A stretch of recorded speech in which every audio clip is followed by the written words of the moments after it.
What's up, everybody? How's it going? Today was just a great morning. Church was awesome this morning.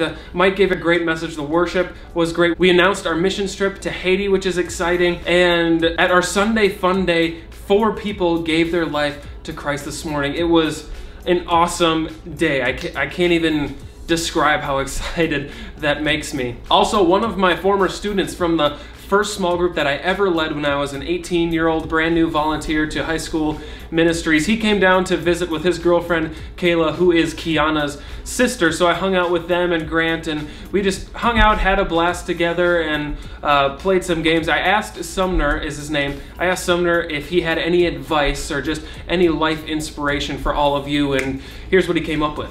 If you could say anything to dozens of people, what would you say?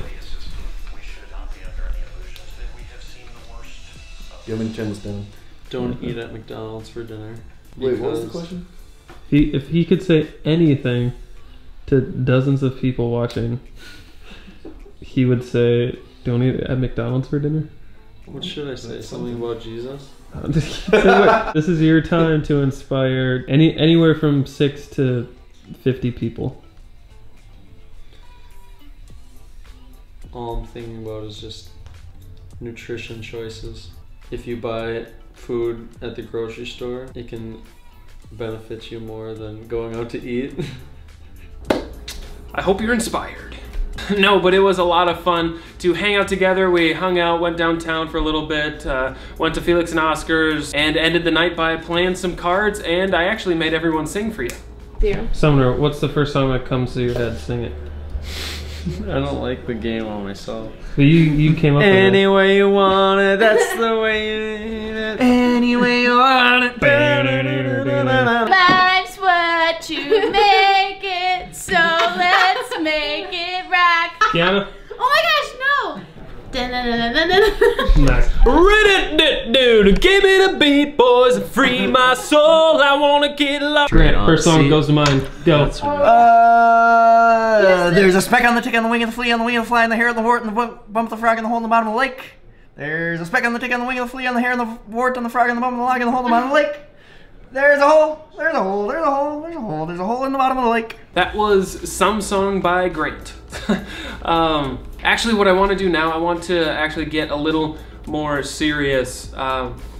Just what we've been seeing in the news lately with all of this just hatred that's going on. These white supremacist groups who are just screaming and preaching hate from the streets. It's gut-wrenching. It just makes me want to puke is the best way to describe it. And I want to show you a video. Mike addressed it this morning at church. I want to show you that clip. He really addressed how we as a church should respond to this, because I think it is so easy. Like, the first thing we respond with when we see this is just anger. It fills us with anger, and we just want to respond with hate, but that's not how we're called to respond. That's not how God calls us to respond. So right now, I just want to show you what Mike said this morning, and to just get a bigger picture of what role the church plays in this and how we should respond. So take a look.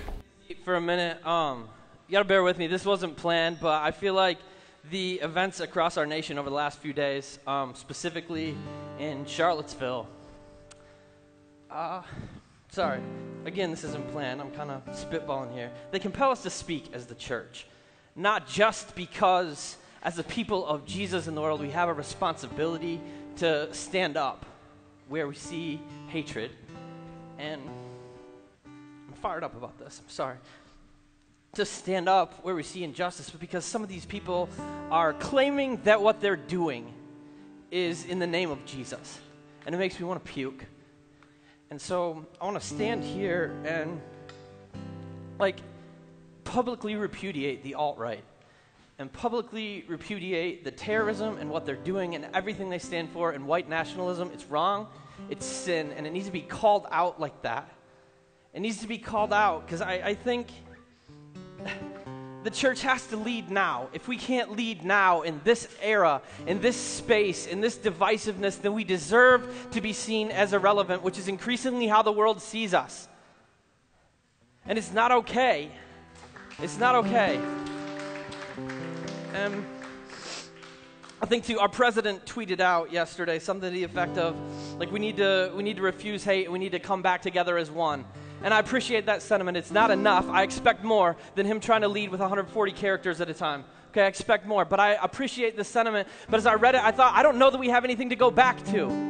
Like, have we ever been one? Has there ever been a time in this nation's history where black people and white people and brown people really felt united? Where poor people and rich people really felt united? Have we ever been there? And is there a space where that's happening? Are our lives crashing into each other so that we can? I don't know. But I know where it's supposed to happen. And it's supposed to happen right here. Like, that's the vision that Jesus gave for the church. That's who we're supposed to be in the world. This space where everybody can come together.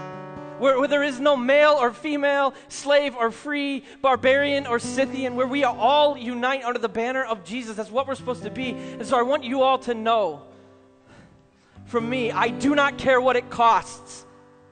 We will pay any price, and we will do whatever it takes to always be a space. And we're not there. We got a long way to go as the church in general and as Revision Church. But we will do whatever it takes always to be a space where people can come together. No matter who they are, and no matter where they've been, and no matter what the color is of their skin, no matter what they've done, how many wrong stuff and mistakes they've made in the past, and how many skeletons they have in their closet, that's who we're going to be, and we're going to fight for that. And we got to stand up now in an era where, like, the KKK isn't even embarrassed enough that they have to wear masks anymore. Where they're walking with the world to see their faces on social media. We have to stand up as a church and say, this is not okay. This is sin. And we got to create space where all of us can come together and find community and find love at the foot of the cross. And that's who we are going to be, and that's what we're going to fight for. Will you guys pray with me? Lord, we live in an era of hatred, of division, of racism that claims to be in your name, and it's antithetical to the gospel. And Lord, I just pray for your church, for your people in the world, that as the followers of Jesus, we would stand in bold relief against the backdrop of a hate-filled, divisive culture and stand up for the good news of the gospel, which is that every human being is saved by the grace and the love of Jesus Christ, by what you did for us on the cross. God, let us fight for that. Give us the strength and give us the courage to be a place where everybody can come together and find community and find love at the foot of the cross. Give us the strength and the courage to bang the drum loud and clear, to be a clarion call in an era where your gospel is being perverted.